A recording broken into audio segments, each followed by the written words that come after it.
بسم اللہ الرحمن الرحیم۔ زبان قرآن کورس کے ساتھ دین و دنیا پلیٹ فارم سے آپ کو خوش آمدید اور السلام علیکم ورحمۃ اللہ وبرکاتہ۔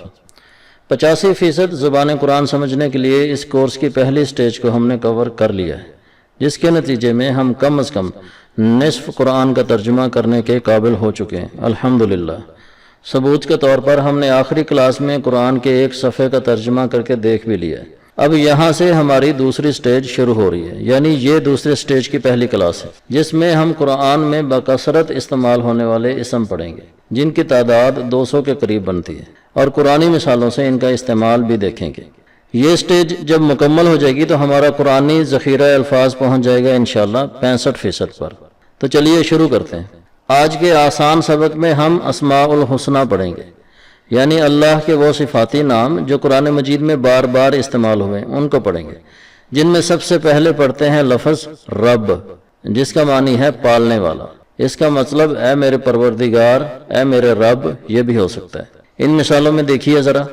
وَإِذْ قَالَ إِبْرَاهِيمُ رَبِّ اجْعَلْ هَذَا الْبَلَدَ آمِنًا رَبَّنَا إِنَّكَ مَن تُدْخِلِ النَّارَ فَقَدْ أَخْزَيْتَهُ۔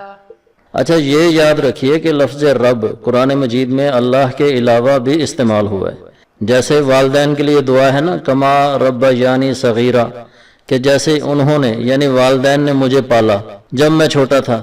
اور اسی طرح جب حضرت یوسف علیہ السلام نے ایک قیدی سے کہا تھا کہ میرا ذکر اپنے آقا سے کرنا، تو کیا کہا تھا؟ اذکرنی عند ربک، کہ میرا ذکر اپنے آقا سے کرنا۔ تو یہاں بھی دیکھیں کہ رب کا استعمال آقا کے لیے بھی ہوا ہے، یعنی اللہ کے علاوہ بھی کسی کے لیے ہوا ہے۔ اور اس کے بعد ہے الرحمن۔ رحمان بہت بڑا مہربان ہے، یعنی کافر اور مسلم سب کے لیے یکساں مہربان۔ دنیا ہے نا، اس میں اللہ تعالیٰ کافروں کو بھی نوازتا ہے، مسلمانوں کو بھی دیتا ہے، کسی کی نافرمانی پر فوراً نہیں پکڑتا بلکہ ڈھیل دے رہا ہے، مہلت دے رہا ہے۔ یہ ہے اس کی صفت رحمان کی بدولت۔ اس کا استعمال دیکھیں قرآن مجید میں اس مثال میں۔ الرحمن علی العرش استوى۔ اور رحیم کا مطلب خصوصیت کے ساتھ اپنے فرما برداروں کے لیے اللہ کی صفت رحمت۔ ان اللہ کان بکم رحیما۔ پھر ہے عزیز۔ عزیز مطلب غالب، مقتدر۔ اس مثال میں دیکھیں العزیز اور الرحیم استعمال ہوئے۔ وَإِنَّ رَبَّكَ لَهُوَ الْعَزِيزُ الرَّحِيمُ۔ اور حکیم، حکمت والا، دانا۔ اس آیت میں دیکھیں فَاعْلَمُوا أَنَّ اللَّهَ عَزِيزٌ حَكِيمٌ۔ اس کے بعد ہے غفور۔ غفور مطلب بخشنے والا، اور حلیم برداشت کرنے والا، کیونکہ سب سے بڑا حلیم ہے اللہ تبارک و تعالی، کہ اتنے منکر لوگ اللہ کو نہیں مانتے، بلکہ کچھ تو انتہائی گستاخانہ اور شرکی عقائد بھی رکھتے ہیں، لیکن وہ مختار کل ہونے کے باوجود ان کو مہلت دیتا ہے۔ یہی تو ہے صفت حلیمی۔ واللہ غفور حلیم۔ اس کے بعد ہے علی العظیم، جیسے آیت الکرسی کے اخیر میں بہت بڑا ہے، عظیم الشان ہے، عظمت والا ہے۔ وَلَا يَئُودُهُ حِفْظُهُمَا وَهُوَ الْعَلِيُّ الْعَظِيمُ۔ علیم کہتے ہیں سب کچھ جاننے والے کو، اور الخبیر ہر چیز سے باخبر۔ ان اللہ کان علیما خبیرا۔ پھر ہے سمیع بصیر۔ ان اللہ کان سمیعا بصیرا، یعنی سب کچھ سننے والا اور سب کچھ دیکھنے والا، کوئی آہٹ بھی اور کوئی ذرہ بھی اللہ عز و جل سے پوشیدہ نہیں ہے۔ اس کے بعد ہے شکور، یعنی قدردان، بہترین اجر دینے والا۔ انہ غفور شکور۔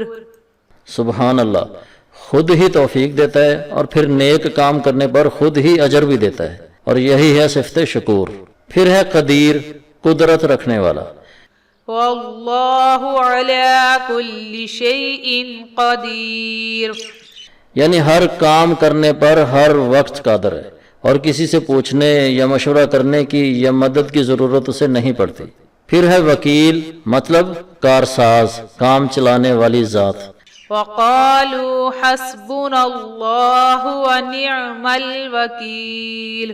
کائنات کا نظام اور انسان اور دیگر مخلوقات کے کام چلانے والی ذات کون ہے؟ اللہ ہی کی ذات ہے۔ سب اس کے محتاج ہیں اور وہ کسی کا بھی محتاج نہیں۔ حسبنا اللہ ونعم الوکیل، نعم المولا ونعم النصیر۔ نصیر کا مطلب ہے مددگار۔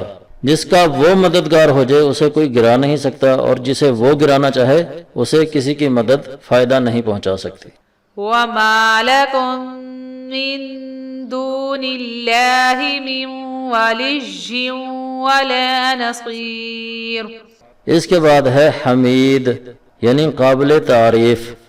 ان اللہ هو الغنی الحمید۔ ان صفات کی مالک ذات ہی قابل تعریف ہے، لہذا اسی کی تعریف کی جائے ہر موقع پر اور ہر حال میں۔ اور سب سے آخر میں ہے تواب، یعنی توبہ قبول کرنے والا۔